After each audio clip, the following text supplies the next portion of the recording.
ഇത് മാറിപ്പോയി വലൗ അബ്ദല ളാദൻ ബിളാഇൻ, ഈ ളാദ് മാറി ലാ ആയി പോയാൽ നിസ്കാരം തന്നെ ബാത്തിലായി പോകും എന്നുള്ളതാണ്.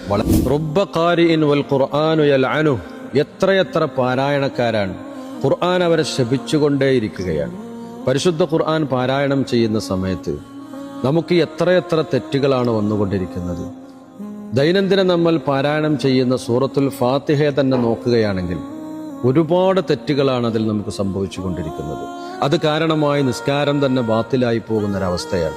സൂറത്തുൽ ഫാത്തിഹയിലെ പ്രധാനമായും നമ്മൾ ശ്രദ്ധിക്കേണ്ട ഏറ്റവും വലിയ ഒരു ഭാഗമാണ് ളാദ് എന്ന അക്ഷരം ഉച്ചരിക്കേണ്ടത്. 2 ളാദുകളാണ് ഖുർആനിൽ സൂറത്തുൽ ഫാത്തിഹയിലുള്ളത്. ഗൈരിൽ മഗ്ദൂബി എന്ന് പറയുന്ന സ്ഥലത്തും വലദ്ദാ എന്ന് പറയുന്ന സ്ഥലത്തും ളാദ് എന്ന അക്ഷരമാണ് വന്നിട്ടുള്ളത്. അത് പലപ്പോഴും നമ്മൾ അധികം ആളുകളും ഉച്ചരിക്കുന്നത് ലാ എന്നുള്ള അക്ഷരമാണ്.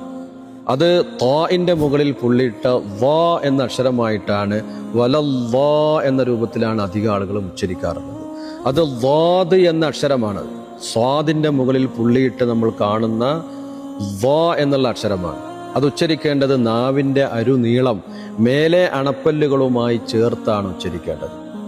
2 പ്രാവശ്യമാണ് സൂറത്തുൽ ഫാത്തിഹയിൽ ഇത് വന്നിട്ടുള്ളത്.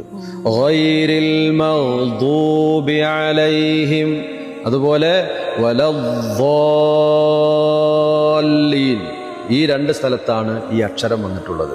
ഇത് മാറിപ്പോയി വലൗ അബ്ദല ളാദൻ ബിളാഇൻ, ഈ ളാദ് മാറി ലാ ആയി പോയാൽ നിസ്കാരം തന്നെ ബാത്തിലായി പോകും എന്നുള്ളതാണ്. വളരെ ഗൗരവമായി ശ്രദ്ധിക്കേണ്ടതാണ്.